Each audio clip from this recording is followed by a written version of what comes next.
जय श्री राम। जय सीताराम। सभी देवी देवताओं की जय हो। आज का दिन सभी के लिए मंगलमय हो। आप जैसे मैं पढ़ती हूँ, ये अध्ययन मुझे भी अच्छा लगने लगा है, आप लोगों को भी अच्छा लगना चाहिए, इसलिए लाइक करें, सब्सक्राइब करें। चलो हम आगे का पढ़ते हैं। ऋषि ही गोरी देखी तै कैसी, मूर्ति मंत तपस्या जैसी। बोले मुनि सुनु शैल कुमारी, करहूँ कवन कारण तप उभारी। ऋषियों ने वहाँ जाकर पार्वती को कैसा देखा, मानो मूर्तिमान तपस्या ही हो। मुनि बोले, हे शैल कुमारी, सुनो तुम किस लिए इतना कठोर तप कर रही हो। के ही अवराधु का तुम चहु, हम सन सत्य मरण किन कहू। कहत बचन मनु अति संकोचाई, हंसी हऊ सुनी हमारी जड़ताई। तुम कितनी आराधना करती हो और क्या चाहती हो, हमसे अपना सच्चा भेद क्यों नहीं कहती। पार्वती ने कहा, बात कहते मन बहुत संकुचाता है, आप लोग मेरी मूर्खता सुनकर हंसेंगे। मनु हट परा ने सुने सिखावा, चहत बारी पर भीति उठावा। नारद कहा सत्य होई जाना, बिनु पंख हम चही उड़ाना। मन ने हट को पकड़ लिया है, वह उपदेश नहीं सुनता, वह जल पर दीवाल उठाना चाहता है। नारद जी ने कह दिया, उसे सत्य जानकर मैं बिना ही पंख के उड़ना चाहती हूँ। देखो मुनि अविवेकु हमारा, चाहिए सदा शिव ही भरतारा। हे मुनियों, आप मेरा अज्ञान तो देखिए कि मैं सदा शिवजी को ही अपना पति बनाना चाहती हूँ। सुनत बचन बीसे ऋषिय गिरि संभव तव देहे, नारद कर उपदेश सुनी कहू बसेऊ किसु गेहे। पार्वती जी की बात सुनते ही श्री ऋषि लोग हंस पड़े और बोले, पार्वती शरीर पर्वत से ही तो उत्पन्न हुआ है, भला कहो तो नारद का उपदेश सुनकर आज तक किसका घर बसा है। दक्ष सुत है उपदेशी जाई, तिन्ह फिरी भवनु न देखा आई। चित्रकेतु कर घरु उन घाला, कनक कनक सिपु कर पुनि असहाला। उन्होंने जाकर दक्ष के पुत्र को उपदेश दिया था, जिससे उन्होंने फिर लौटकर घर का मुंह भी नहीं देखा। केतु के घर को नारद ने ही चौपट किया। फिर यही हाल हिरण्यकश्यप का हुआ। नारद सिखे ज सुनी नर नारी, अवसी होई तजी भवनु भिकारी। मन कपटी तन सज्जन, चीन्हा आपू सरिस सभी छह कीना। जो स्त्री पुरुष नारद की सुनते हैं, वे घर बार छोड़कर अवश्य ही भिखारी हो जाते हैं। उनका मन तो कपटी है, शरीर पर सज्जनों के चिन्ह हैं, वे सभी को अपने समान बनाना चाहते हैं। तेही के बचन मानी विश्वासा, तुम चाहु पति सहज उदासा। निर्गुण नीलज कुबेश कपाली, अकुल अघे दिगंबर ब्याली। उनके वचनों पर विश्वास मानकर तुम ऐसा पति चाहती हो जो स्वभाव से ही उदासीन, गुणहीन, निर्लज, बुरे बेस वाला, नर कपालों की माला पहनने वाला, कुलहीन, बिना घर बार का, नंगा शरीर और सांपों से लपेट रखने वाला है। कहूँ कवन सुखु अस बरूपाए, भल भलिहु ठग के बोराए। पंच कहे शिव सती बिहाई, पुनि अवडेरी मरण ही ताई। ऐसे वर के मिलने से कहो, तुम्हें क्या सुख होगा। तुम उस ठग नारद के बहकावे में आकर खूब भली। पहले पंचों के कहे से शिव ने सती से विवाह किया था, परंतु फिर उसे त्याग कर मरवा डाला।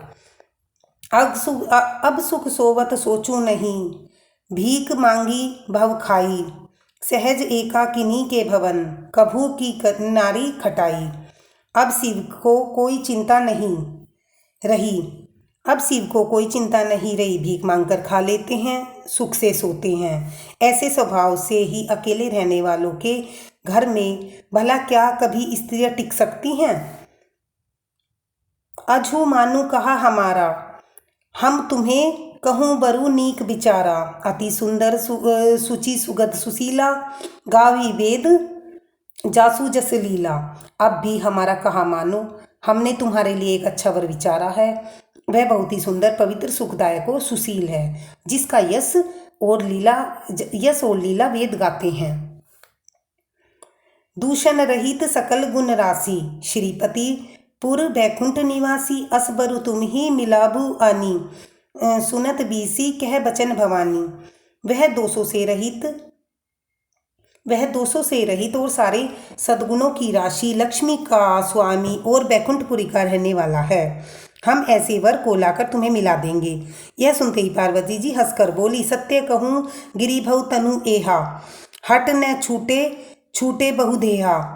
कनकहु पुनि पसान ते होई, जारेहु सहजेउ न परिहार सोई। आपने यह सत्य कहा कि मेरा मन शरीर पर्वत से उत्पन्न हुआ है, इसलिए हट नहीं छूटेगा। शरीर भले ही छूट जाए, सोना भी पत्थर से उत्पन्न होता है। सो वह जलाए जाने पर भी अपने स्वभाव स्वर्ण तत्व को नहीं छोड़ता। नारद बचन न मैं परिहऊ, बसऊ भवनु उजरऊ नहीं डरऊ। गुरु के बचन प्रतीति न जेही, सपने हूँ सुगम न सुख सिद्धि तेही। अतः मैं नारद जी के वचनों को नहीं छोड़ूंगी, चाहे घर में बसे या उजड़े, इससे मैं नहीं डरती। जिसको गुरु के वचनों में विश्वास नहीं है, उसको सुख और सिद्धि स्वप्न में भी सुगम नहीं होती। महादेव अवगुण भवन विष्णु, सकल गुण धाम। जेहि कर मनुरम जाही, सन तेही सन काम। माना कि महादेव जी अवगुणों के भवन हैं और विष्णु समस्त सद्गुणों के धाम, पर जिसका मन जिसमें रम गया, उसको तो उसी से काम है। जो तुम्हें मिलते हूँ प्रथम मुनीषा, सुनती सिख तुम्हारी धरी शीशा। अब मैं जन्मू शंभु हितहारा, को गुण दूषण करे बिचारा। हे मुनीश्वरों, यदि आप पहले मिलते तो मैं आपका उपदेश सिर माथे रखकर सुनती, परंतु अब तो मैं अपना जन्म शिव जी के लिए हार चुकी, फिर गुण और दोषों पर विचार कौन करे। जो तुम्हारे हट हृदय विशेषी, रही न जाए बिनु किए बिरेसी। तो कौतुक है आलसु न नाही, बर कन्या अनेक जगमाही। यदि आपके हृदय में बहुत ही हट है और विवाह की बातचीत बरेखी किए बिना आपसे नहीं रहा जाता, तो संसार में वर कन्या बहुत हैं। खिलवाड़ करने वालों को आलस्य तो होता नहीं, पर वहीं जाकर कीजिए। जन्म कोटि लगी रगर हमारी, बरहु शंभु न रहु कुआरी। तजौ न नारद कर उपदेशु, आपू कहिए सतबार महेशु। मेरा तो करोड़ जन्मों तक हट रहेगा कि या तो शिव जी को वरूंगी या फिर नहीं तो कुआरी ही रहूंगी। स्वयं शिव जी 100 बार कहें तब तो भी नारद के उपदेश को नहीं छोड़ूंगी। मैं परऊं कहूँ जगदम्बा, तुम गृह घवनु भिय विलंबा। देखी प्रेमु बोले मुनि ज्ञानी, जय जय जगदम्बे, जय जय जगदम्बिके भवानी। जगत जननी पार्वती जी ने कहा कि मैं आपके पैरों को पड़ती हूँ, आप अपने घर जाइए, बहुत देर हो गई। शिव जी में पार्वती जी का ऐसा देखकर ज्ञानी मुनि बोले, हे जगत जननी, हे भवानी, आपकी जय हो जय हो। तुम माया भगवान शिव, सकल जगत पितु मातु। नाई चरण सिर मुनि चले, पुनि पुनि हर्षत गातु। आप माया हैं और शिव जी भगवान हैं, आप दोनों समस्त जगत के माता पिता हैं। यह कहकर मुनि पार्वती जी के चरणों में शीश नवाकर चल दिए। उनके शरीर बार बार पुलकित हो रहे थे। जाई मुनि है हिमवतु पठाए, करी बिनती गिरजही गृह लहाए। बहुरी सप्त ऋषि शिव पही जाए, कथा उमा के सकल सुनाए।